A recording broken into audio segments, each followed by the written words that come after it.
नमस्कार। सबको happy new year और नव वर्ष की बहुत बहुत शुभकामना। सबसे बड़ा भक्त कौन है, ये जानने के लिए पहले हम भक्ति क्या है ये समझने का प्रयास करते हैं। सतयुग और त्रेता युग में नवधा भक्ति बताई गई है, जिसका अंतिम चरण यह जो सबसे सर्वश्रेष्ठ माना गया है वह है आत्मनिवेदन। यह निश्चल समर्पण भगवान के चरणों में। एक बात आती है कि आखिर ऐसा समर्पण हम अपने अंदर जागृत कैसे करें, और बहुत कोशिश करने पर भी यह हो नहीं पाता। तो उसका क्या कारण है? इसका कारण बड़ा ही सिंपल साधारण सा है कि हमारे अंदर जो भी ज्ञान है उसके द्वारा हमारे अंदर जिज्ञासा या कुछ प्रश्न उत्पन्न होते हैं, और जब उन प्रश्नों का सटीक उत्तर हमें नहीं मिलता तो हमारे अंदर संशय आ जाता है, और जहाँ संशय आ जाए वहाँ पूर्ण समर्पण तो हो ही नहीं सकता। तो सबसे पहले जरूरी है अपने मन के संशय को मिटाना। इसी सत्य को जानने के लिए जब बुद्ध या महावीर जैसे लोगों के अंदर इच्छा जागृत होती है और उन्हें कोई सही उत्तर नहीं दे पाता, तो वे स्वयं उस उत्तर की तलाश में निकल जाते हैं और वे बुद्ध और महावीर बन जाते हैं। और तुलसीदास जी ने बड़े सुंदर शब्दों में यही बात कही है, सोई जानहूँ देही सही देहु जनाई, जानत तुम्ही होई जाई।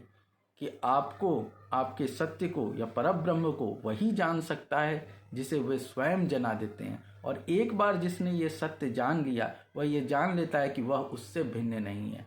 आदि शंकराचार्य ने इसी बात को अद्वैत सिद्धांत के रूप में स्थापित किया कि ब्रह्म और जीव अलग अलग नहीं है, हम सब एक ही हैं। लेकिन हम इस परम तत्व को नहीं समझ पाते, और जब हमारे मन का संशय नहीं मिटता तो हमें पूर्ण समर्पण प्राप्त नहीं होता।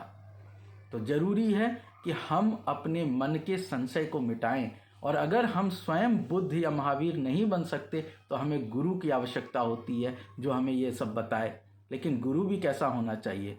या तो वह वशिष्ठ जैसा गुरु होना चाहिए, या कम से कम रामकृष्ण परमहंस जैसा गुरु तो होना ही चाहिए। आज हम देख रहे हैं कि हमारे बहुत से मित्र भटकते रहते हैं और उन्हें सही गुरु की तलाश रहती है जो मिल नहीं पाती, और इस कारण उन्हें बहुत धोखा भी होता है।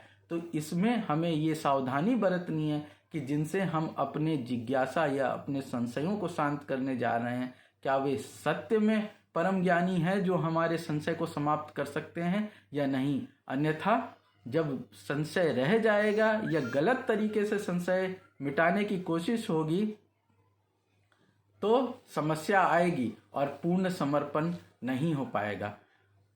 भक्तों की जब बात हो उसमें हनुमान जी की बात ना हो तो बात अधूरी सी लगती है। भक्त शिरोमणि हनुमान ज्ञानी नाम अग्रगण्य है,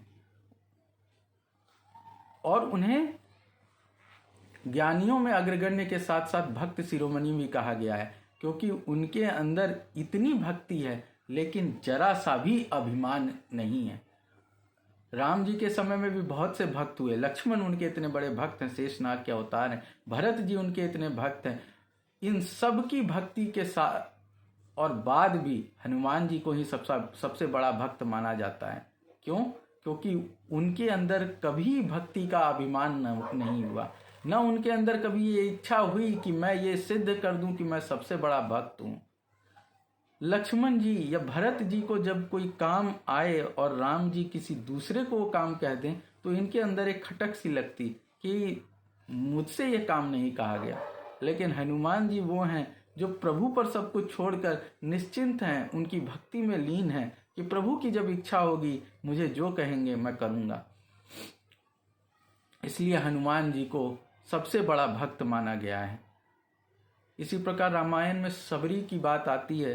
सबरी को इतने अपमान मिले, राम जी की प्रतीक्षा में वो हर प्रतिदिन फूल बिछाती है, उनका इंतजार करती है, फल चुनती है, लोग उन पर हंसते हैं, लेकिन फिर भी उन्हें कोई इस बात का मलाल नहीं रहता।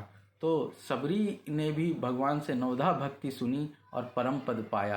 तो सबसे बड़ा भक्त वही है जिसके अंदर स्व का भाव न हो, जो पूर्ण समर्पण के साथ प्रभु के चरणों में लीन हो, जिसके अंदर कोई संशय न रह जाए। तो आइए इस नव वर्ष हम सब ये प्रतिज्ञा करें कि हम प्रभु के चरणों में लीन होने के लिए अपने सारे संशयों का निदान करेंगे और पूर्ण समर्पण के साथ उनके समक्ष जाएंगे। ये हमारा न्यू ईयर रेजोल्यूशन होना चाहिए। धन्यवाद। नमस्कार।